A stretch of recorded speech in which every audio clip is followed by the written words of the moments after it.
reclaiming my time because you're trying to change the subject, because I asked you very specifically during negotiations, did you support the provision to eliminate illegal immigrants from health care? It's a question that makes no sense. I support it at the end of the day in a negotiation, which I Thank you. Is it really a negotiation if no one can even recall the numbers, or is it just an extremely expensive round of political hide-and-seek? Minnesota Governor Tim Walz just stepped into a hearing that quickly turned into a buzzsaw, and the pivot-to-answer ratio was absolutely off the charts. If reclaiming my time were an Olympic event, this Congresswoman would be standing on the podium with the gold medal. So grab your coffee, because we're about to walk through a textbook example of political evasion. Let's break it all down and take a closer look at what actually happened. Watch the full clip with me. For allowing me the opportunity to be waved on today, Mr. Chair. And I will just say that oversight is far livelier than Ways and Means. But, you know, and Governor Walz, I want to say I thank you for being here, because I know you've been very, very busy running around the country, giving speeches and having town halls in Republican districts. Yeah, well, you were running around, though, I know, while they were trying to negotiate that. I'm a multitasker. It's my time, Mr. Governor Walz, it's my time. But there has been a lot of discussion and questions about policies that provide benefits for illegal aliens. And I understand, Governor, that you're going to say Minnesota is not a sanctuary state per se because the legislation was not passed. And just a yes or no question, Ranking Member Lynch had mentioned that there was a bill that was introduced for a sanctuary state this year in the Minnesota legislature. Would you have signed that bill? Did you support that bill? Oh, thousands of bills introduced, hypothetical. We don't have it. I operate under the same law you operated under. Okay. Thank you, Governor Walz. But Governor Walz, we all know that you probably had some opinion on that bill. You're just choosing not to answer because the answer was probably yes. You would have signed that bill if it had passed. So, but like Mr. Emmer, Mr. Crane, I think Mr. McGuire, a whole bunch of them mentioned the policies that Minnesota has. So yes, I understand, not a sanctuary state per se, but the policies are certainly making it into, I think, as I recall, they mentioned driver's license for all, they mentioned the free tuition for illegal immigrants, they mentioned the Medicaid benefits, you know, so you in essence create a sanctuary state. You know, the sheriff supported the driver's license bill. The hospitals and others. Governor Walz, I am certainly aware of that. I served many years in the legislature. I still keep an eye. I have many friends there. I understand that. But in essence, they are creating a sanctuary state in practice. And so we are going to talk a little bit about the legislature, because just earlier this week, both chambers of the Minnesota legislature passed HF 1, and you're probably familiar with it. I don't know if you've signed it yet or not, but it repeals Minnesota care eligibility for illegal immigrants, adults ages 18 and older. And with that recent repeal of eligibility for illegal immigrants, a policy that initially, I mean, it was after my time, was enacted in your time, 2023 under your administration, now being reversed with those budget negotiations. I was just wondering, first of all, do you know how many illegal immigrants were covered and are currently covered in Minnesota with Medicaid? I don't have the exact number. It's not Medicaid, it's state that does this through Minnesota Care. Okay, well, but you still don't know how many. So I don't all of those negotiations you were deeply involved in earlier that you mentioned you were deeply involved in, that number never came up? I don't have it in front of me right now. Okay. So we can certainly get it to you. I would love it. I would love to have that.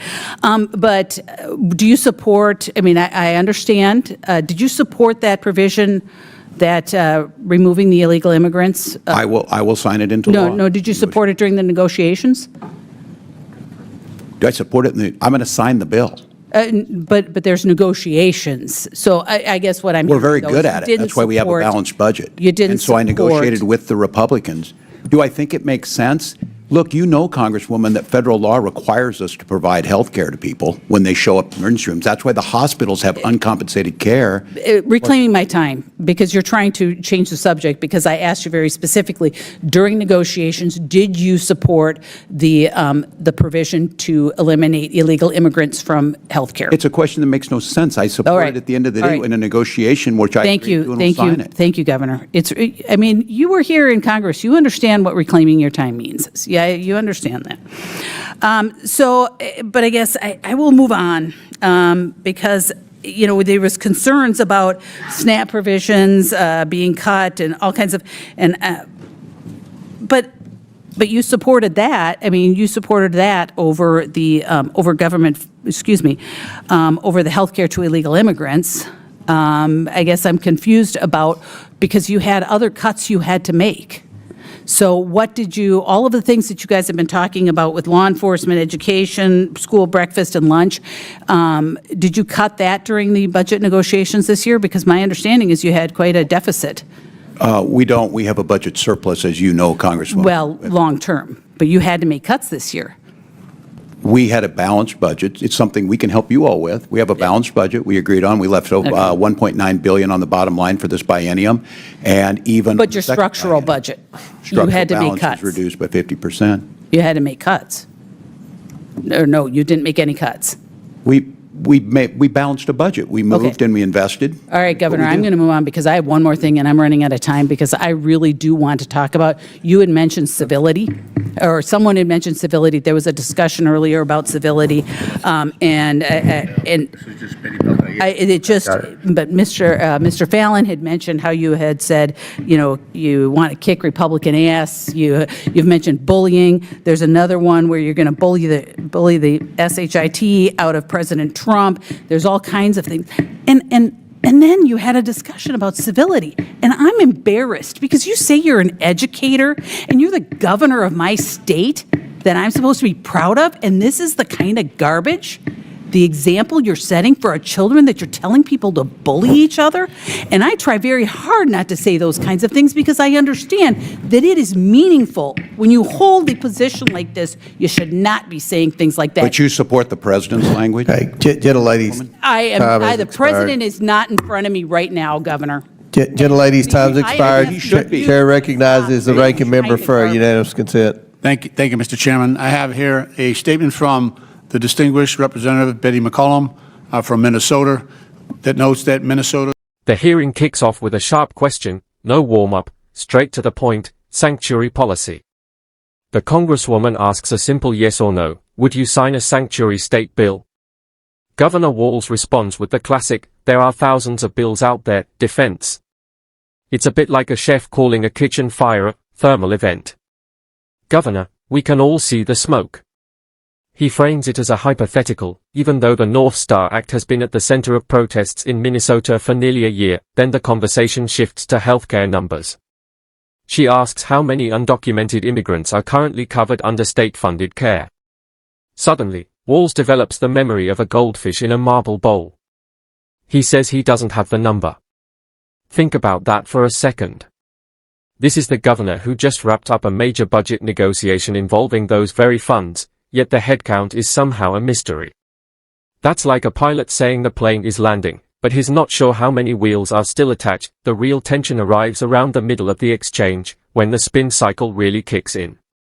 When asked whether he personally supported removing undocumented immigrants from state healthcare during negotiations, Walz pivots into a lecture about federal emergency room laws from the 1980s. The Congresswoman sees the pivot coming from a mile away and drops the classic line, reclaiming my time. That phrase is basically Washington's universal signal that the answer has officially wandered off the trail. Eventually, Walz says he'll sign the bill, but still refuses to clarify whether he actually supported that specific provision. The word negotiation suddenly sounds like it's enrolled in a witness protection program. Then comes the civility paradox.